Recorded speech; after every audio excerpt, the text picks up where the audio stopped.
At the summit of a mountain lost among eternal clouds, where the air is so thin that every breath hurts and every step weighs like a prayer, lies a city of stone that should not exist. Machu Picchu was not built.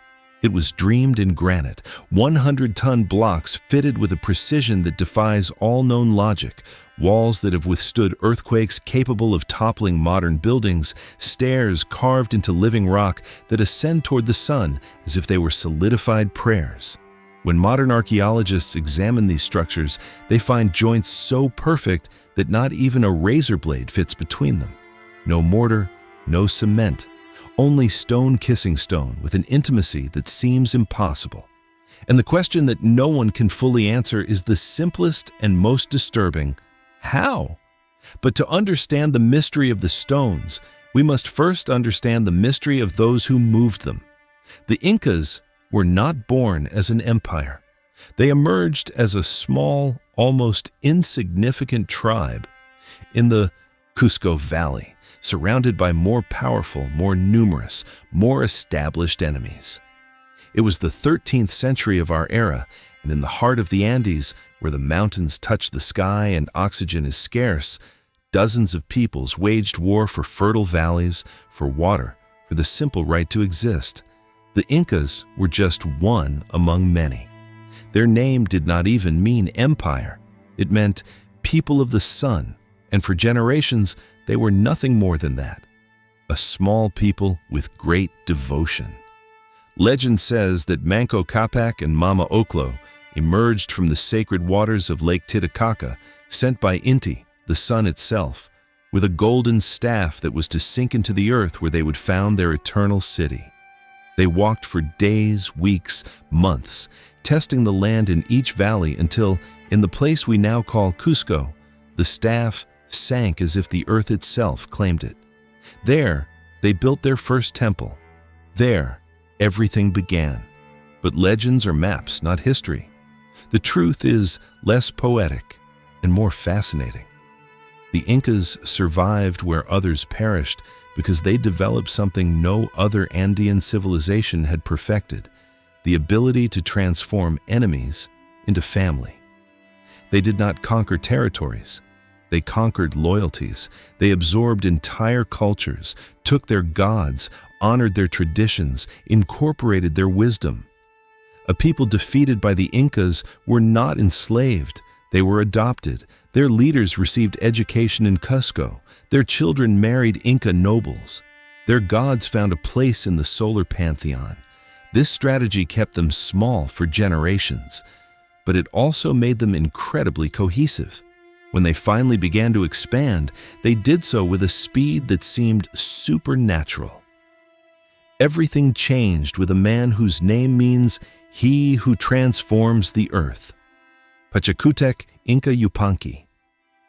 It was the year 1438. Pachacutec was not the designated heir. He was the youngest son, the forgotten one, the one who did not matter in chronicles of power. But when the Chancas, a powerful confederation of mountain warriors, descended upon Cusco with an army that darkened the valleys like locusts, Emperor Viracocha fled. He abandoned his city. He abandoned his people. He abandoned everything. And Pachacutec was 23 years old. He did not flee. Later, Spanish chronicles, written from Inca oral testimonies, describe how he gathered the warriors who remained, barely enough to defend the walls of the solar temple.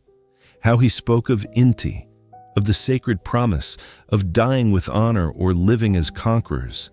And how, when the battle seemed lost, when the Chancas were already climbing the sacred walls, the very stones of the battlefield rose and fought. The Spaniards wrote this off as indigenous superstition, but the Incas remembered it as literal truth. They said the rocks transformed into warriors, the Pururacas, stone soldiers who destroyed the invaders. Perhaps it was a strategically triggered avalanche. Perhaps it was the psychological terror of an enemy who believed itself defeated and found resistance where it expected ashes. Perhaps it was something we do not understand. What matters is that Pachacutec won. And he never stopped. In 30 years, he transformed a city-state into an empire that stretched from what is today Colombia to Chile. 4,000 kilometers of coast and mountain, more than 12 million people under a single banner. The Tahuantinsuyo, the empire of the four directions, the navel of the world. But Pachacutec did not just conquer. He built. Imagine standing in Cusco in the year 1460. The city is a living organism carved in stone and ambition. Streets laid out with astronomical precision, forming the silhouette of a sacred puma when seen from the surrounding mountains. The Coricancha, the temple of the sun, with walls covered in sheets of pure gold, reflecting the morning light like a second earthly sun. Gardens where every plant, every flower, every leaf is forged in gold and silver, perfect replicas of nature transformed into sacred metal. Nobles walk with vicuña tunics so fine they seem woven mist. The Chasqui, messengers who run barefoot along mountain paths, arrive every hour from every corner of the empire with news, tributes, petitions. A communication system so efficient that a message could travel from Cusco to Quito over 1,500 kilometers in less than 5 days. Without horses, without wheels. Only men running in relays perfectly coordinated along paths that defied geography itself. These roads are a marvel that still exist. The Capagnan, the Royal Road, snakes along mountains that no modern engineer would cross without heavy machinery. Hanging bridges woven with ichu and maguey fibers sway over 300-meter deep chasms. Tunnels carved through solid rock. Stairs that ascend 60-degree slopes, and every 20 kilometers, tambos, rest stations with food, dry clothes, beds, doctors. When the Spaniards saw these roads for the first time, they could not believe it. Pedro Chiesa de Leon, chronicler and soldier, wrote that the Inca roads surpassed the Roman roads, that he had never seen in Spain, Italy, or any Christian land comparable infrastructure. How did they manage all this without writing? This is the question that obsesses historians and mathematicians alike. Because the Incas had no alphabet. They had no written numbers. They had no documents, no written numbers. They had no documents, contracts, archives as we understand them. They had quipas. A quipu is a main cord from which secondary cords hang. On these secondary cords are knots. Different types of knots, different positions, different colors of cord. The Spaniards saw them and thought they were primitive rosaries, beads to pray with. They were spectacularly wrong. Quipas were three-dimensional databases. They recorded population censuses of entire provinces, inventories of food stores that could sustain cities for years, astronomical calendars, dynastic histories. Some modern researchers believe they even contained complex narratives, something like encoded literature. But only a microscopic fraction of quipas survived the conquest. The Spaniards burned thousands, seeing them as instruments of idolatry. And with them, they burned a system of knowledge we still do not fully understand. Today, mathematicians and computer scientists study the surviving quipas seeking the code. They have discovered that they used a positional decimal system more sophisticated than the European one of their time. They have identified patterns that seem like syntax, linguistic structure. But no one can read a quipu as one would read a book. The knowledge of the Quipucamayaks, the masters of chords, died with them. Hold that idea for a moment. An empire of 12 million people administered with chords and knots, no computers, no paper, no Excel or Google Sheets, and it worked so well there was never famine. State warehouses always had reserves. Widows and orphans received guaranteed provisions.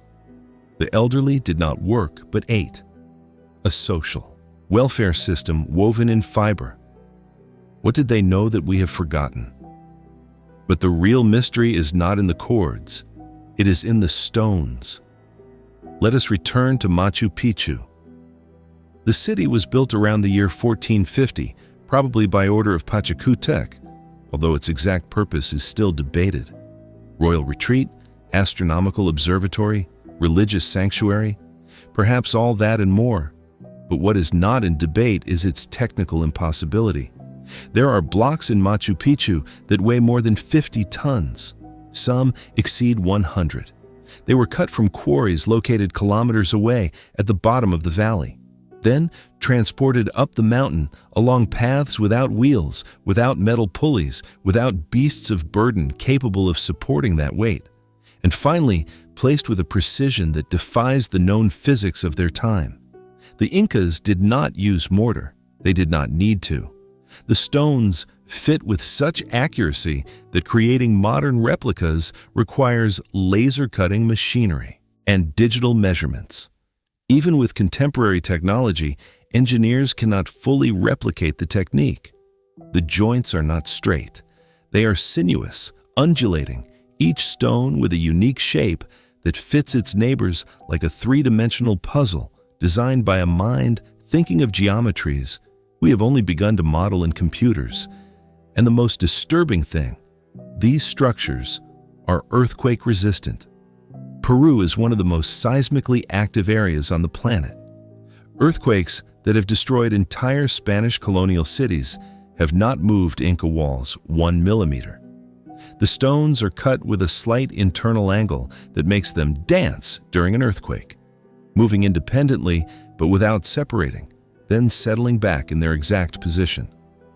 Modern engineers study these structures to design earthquake-resistant buildings, 15th century technology teaching lessons to the 21st century. How did they achieve this? Theories abound. Some propose they used wooden templates to carve complex shapes. Others suggest they softened the stone with acidic plant extracts, which sounds like alchemy, but certain chemical experiments do not completely rule out. Some talk about geometric knowledge inherited from earlier cultures, the Tiahuanacos or the Waris, who also built megalithic structures, but never with this precision. And then there are those who simply say, "We do not know." And that honesty is more valuable than any unfounded theory. But there is something we do know. The Incas saw stone as something alive. They did not dominate it. They conversed with it. Inca stonemasons touched the rock for days before cutting it, feeling its veins, listening to its internal fractures. They believed that each stone had a spirit, and that working with stone was convincing that spirit to change form. It is not science in the Western sense, but it resulted in engineering that surpasses our modern standards. What happens when we stop seeing the world as dead material and start seeing it as the Incas did, as something alive that responds? In the heart of the Coricancha, the Temple of the Sun in Cusco, there was a room few could enter. Only the Sapa Inca, the emperor son of the sun, and the high priests had access. There, according to Spanish chronicles, there was a solid gold disc larger than a shield, shaped like the radiant sun, inlaid with emeralds and turquoise. When the actual sunrise entered through the windows calculated with astronomical precision, it touched the golden disc and the whole room ignited in reflected light. The priests sang. The Sapa Inca raised his hands, and for a few minutes, the temple became the sun itself. That disc was melted down by the Spaniards, turned into ingots, sent to Spain, lost in wagers and wars, but the room still exists. And if you stand there during the winter solstice, when the sun is at the precise angle, you can still see where the disc was. You can still feel what it was meant to create. The Incas were masters of astronomy. Their calendars predicted eclipses. They knew the earth was round. They calculated the solar year with accuracy to the minute. The Intihuatana, the stone where the sun is tied in Machu Picchu, is a sundial so exact it marks not only the hour of the day, but also the time of year, solstices, equinoxes. Why did they need such precision? Because time was not abstract to the Incas. It was sacred. It was the breath of the cosmos. And they saw themselves as guardians of that rhythm. Every ceremony, every planting, every harvest, every imperial decision was synchronized with the movements of the sun, the moon, the stars. They did not follow time. They danced with it. And perhaps that is the key to their power. They did not dominate nature. They synchronized with it. But synchronization also means dependence. And that dependence contained the seed of their fall. Here we reach the central mystery, the paradox no historian has completely solved. How was an empire capable of moving mountains, administering millions without writing, building cities that defy physics, destroyed in less than 2 years by 168 armed men? It was not because of weapons. The Incas had armies of tens of thousands, warriors trained since childhood, disciplined, fierce. They had conquered dozens of peoples larger than the Spanish expedition. It was not because of technology. Horses and arquebuses gave advantage, yes, but they were not invincible. The Incas quickly learned to kill horses, to avoid the fire of primitive weapons that took minutes to reload. It was not disease, not at first. Smallpox and other epidemics would devastate the empire later. But the capture of Atahualpa, the decisive moment, occurred before the plague spread. It was because of a prophecy. The Incas believed time was cyclical. That history repeated in great eras called Pachacutis, flips of time-space. They believed their empire, although powerful, was destined to end when the Viracochas, divine beings with pale skin, returned from the sea to claim the world. This belief was not new. It was woven into their cosmology generations before the first Spaniard appeared. And when Francisco Pizarro and his men landed on the Peruvian coast in the year 1532, with armor reflecting the sun, with beards no Inca could grow, arriving from the sea in impossible floating houses, the Incas did not see invaders. They saw gods.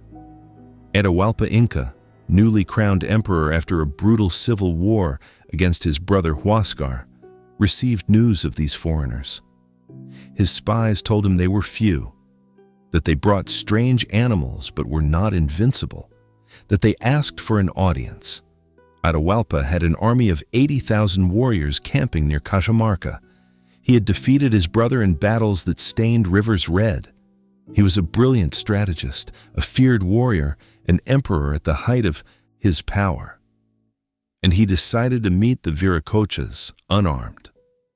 On November 16, 1532, Atahualpa entered the plaza of Cajamarca on a golden litter carried by nobles, surrounded by thousands of unarmed servants, singing, celebrating. The Spaniards were hidden in the buildings around the plaza. Pizarro had ordered not to attack until the signal. The priest, Vicente de Valverde, approached Atahualpa with a Bible and an interpreter. He tried to explain Christianity, the authority of the Pope, the divine right of the King of Spain. Atahualpa listened. He took the Bible. He opened it. He did not understand the black marks on the paper. Where were the knots? Where were the chords that spoke? He threw it to the ground. Valverde shouted, "Come out! Come out, Christians! Come to these enemies of our faith!" Firearms roared, horses charged, Spanish soldiers emerged from all sides with steel swords that cut through cotton tunics as if they were mist. Panic erupted. Thousands of unarmed Incas ran, crushing each other against the plaza walls. In 2 hours, 7,000 died. Not a single Spaniard fell, and Atahualpa was captured. The emperor of the greatest empire in America, surrounded by his army, was taken prisoner by men who represented less than 0.1% of his military force. Why did his army not attack? Because attacking the Sapa Inca, even to rescue him, was unthinkable. He was the son of the sun, divine, untouchable. Seeing him captured did not compute in their worldview. It was as if the sun itself had been chained. What do you do when the impossible happens before your eyes?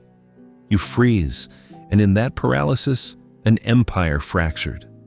Atahualpa offered a ransom that still seems fiction.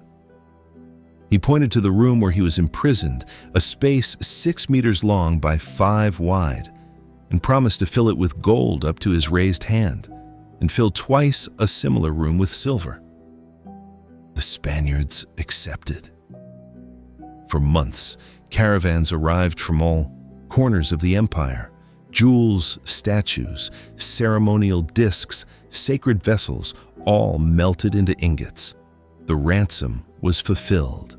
The gold filled the room to the promised height.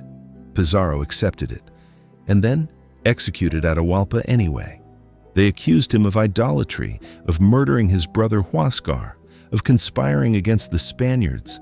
They condemned him to death by fire, but offered clemency if he converted to Christianity.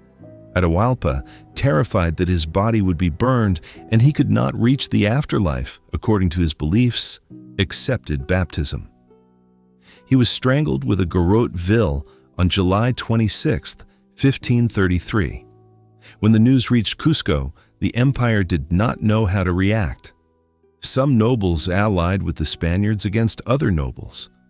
Old tribal rivalries re-emerged. The system that had worked so perfectly for a century, based on absolute loyalty to the Sapa Inca, collapsed when that center disappeared. There was resistance. Manco Inca, another heir, rebelled and besieged Cusco in 1536. He almost reconquered the city, but the window had closed. European diseases were already spreading: smallpox, measles, typhus. Entire peoples died before seeing a single Spaniard. The last Inca strongholds resisted until 1572, when Tupac Amaru I was captured and beheaded in Cusco. 40 years from first contact to the extinction of the imperial lineage. A civilization that had lasted centuries, erased in a generation. But not completely. Walk today through the streets of Cusco, and you will see Inca walls supporting colonial buildings. The Spaniards could not knock them down. They built on top because the Inca foundations were stronger than anything they could create. Speak with modern Quechuas, direct descendants of the Incas, and you will hear words spoken in the courts of Pachacutec. Quechua is still the mother tongue of millions. Inca agricultural techniques, terraces that transformed mountains into gardens, still feed communities. Every time you see a potato on your plate, you eat Inca legacy. They domesticated more than 4,000 varieties. Every time you use quinoa, you touch a superfood the Incas considered sacred, the mother of all grains. The systems of Aini and Minca, reciprocal community work, still organize life in Andean towns. You do not need written contracts when trust is woven into every social interaction. And the stones remain there. Machu Picchu receives millions of visitors every year. People from every continent who climb the mountain, look at the impossible walls, touch the stones that should not be there, and feel something. A connection to something bigger. A question they cannot fully form. Sacsayhuaman, the fortress above Cusco, has blocks that weigh more than 200 tons. They are placed with such precision that 500 years of earthquakes have not moved them. Japanese engineers tried to build a scale replica using traditional inferred techniques. They abandoned the project. They could not do it. How is it possible that a civilization without iron, without wheels, without alphabetic writing, achieved what we, with all our technology, cannot replicate? There are two possible answers. The first is that we deeply underestimate human capabilities when organized with clear purpose, deep knowledge of the environment, and generations of accumulated experience. That the Incas did not need our tools because they had developed others equally effective that we do not understand, because they did not survive, or because we do not recognize them as technology. The second is that knowledge was lost, not due to lack of intelligence, but cultural rupture. When the Quipucameocs died without teaching their art, when the master stonemasons were enslaved or executed, when temples were demolished and practices forbidden, the lines of knowledge transmission that had flowed for centuries were cut. Imagine if tomorrow the internet disappeared and all who know how computers work died. In 3 generations, people would find ruined smartphones and have no idea how they were made. They would consider them impossible. They would search for magical explanations. That is what happened to Inca knowledge. It was not magic, it was mastery. But mastery without transmission becomes indistinguishable from the impossible. What else did they know that we no longer know? The Incas practiced brain surgery. Trepanations with survival rates higher than Europe in the same era. They used anesthetics derived from coca and other plants. Some skulls show multiple surgeries, evidence that patients survived and recovered. They built irrigation canals that still function.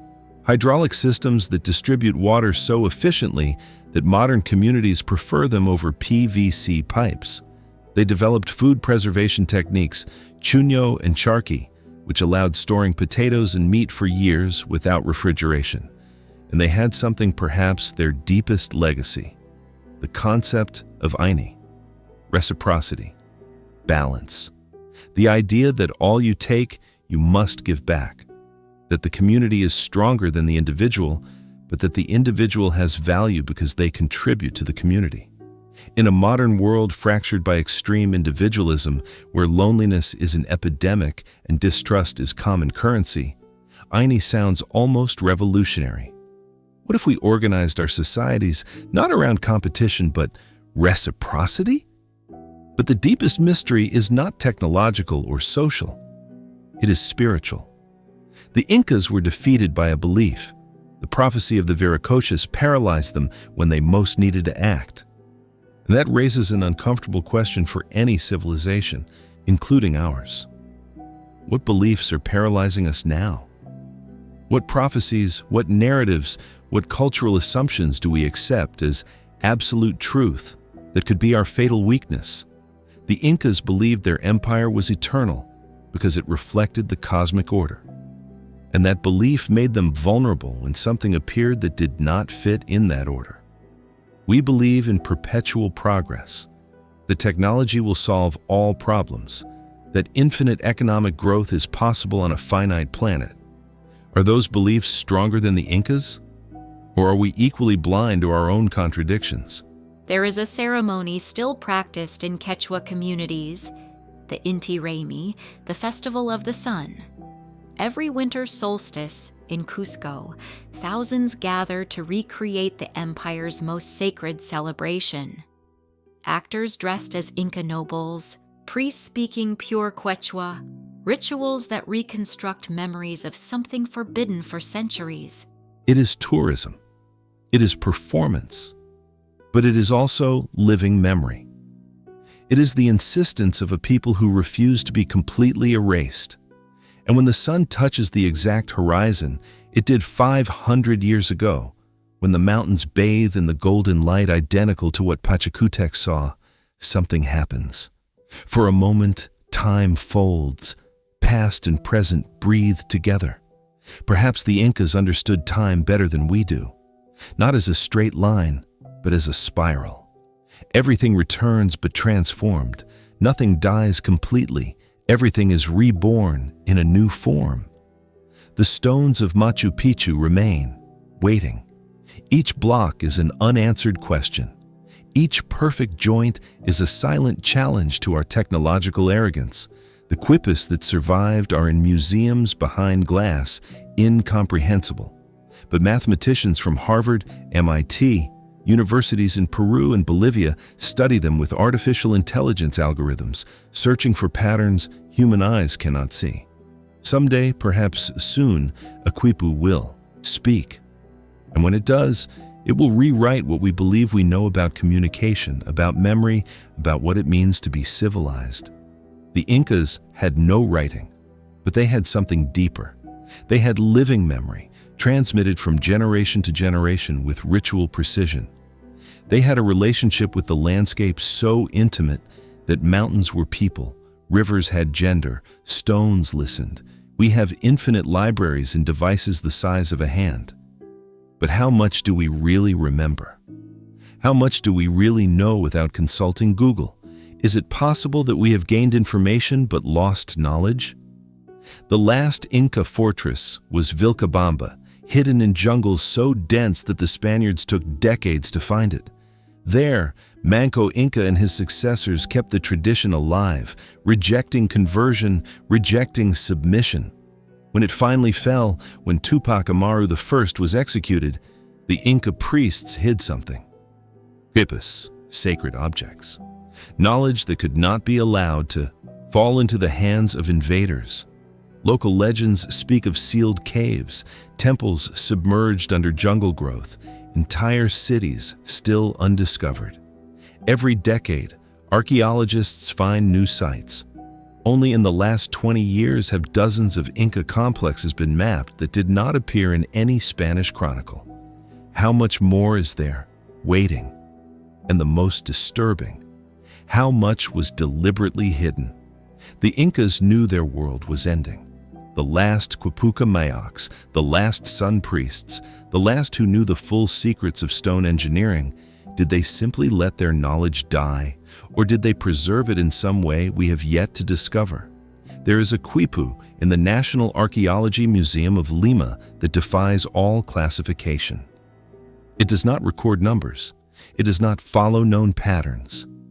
Some researchers believe it is pure narrative, a story or a poem encoded in knots, but no one can read it. It is there, waiting for someone with the right key. What would it say if we could hear it?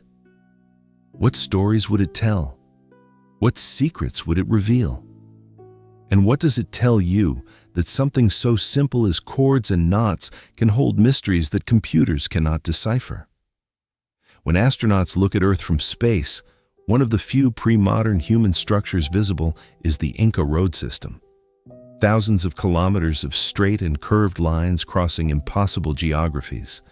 From orbit, they look like art. They look like pure intention inscribed on the planet. The Incas did not conquer nature.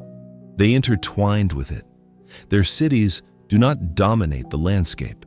They emerge from it as if they had always been there.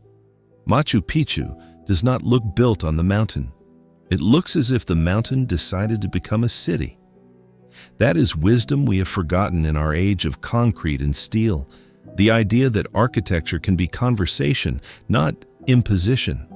What would we build if we thought like the Incas? The empire fell, but its spirit, fragmented, transformed, mestizo, still, pulses in the Andes.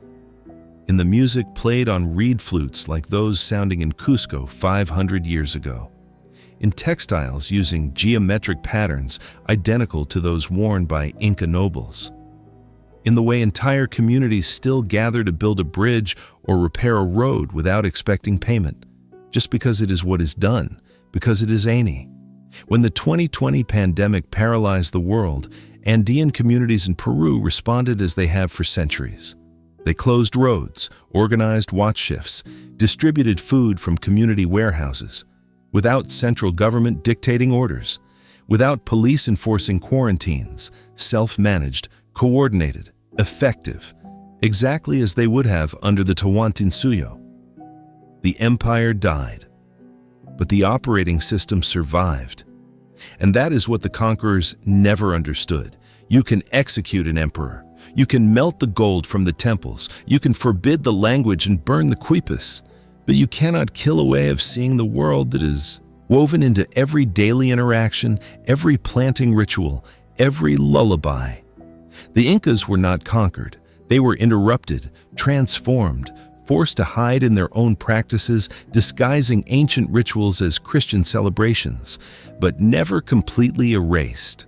The sun still rises over the mountains of Cusco, and when it does, it touches the same stones it touched when Pachacutec walked those streets. The stones remember, and the people who touch them, tourists or locals, all feel something, a question, an invitation, a provocation. What is civilization? Is it writing and wheels and metal? Or is it the ability to organize millions of people in functional harmony? Is it technology we can measure, or wisdom we can barely imagine? The Incas built an empire without many things we consider essential. And it worked. It worked so well that their fall was not due to internal faults, but to the catastrophic encounter with a radically incompatible belief system at the worst possible moment. They were not inferior. They were different. And that difference contained knowledge that we, in our modernity, are still trying to recover. Every stone of Machu Picchu is a silent reminder of our ignorance. We do not know how they were placed. We do not know what exact tools were used. We do not know the complete process, and perhaps we never will. But the question remains, and as long as it remains, the Incas are not truly dead. They are waiting in the stones, in the undeciphered quipus, in the mountains that still guard undiscovered cities, in the memory of a people who refuse to forget. What else awaits to be discovered in the Andes? What lost knowledge might reappear tomorrow with the finding of a sealed cave or the decoding of an ancient quipu? And what does it tell you that 500 years later, with all our technology, we still cannot fully explain how they moved those stones?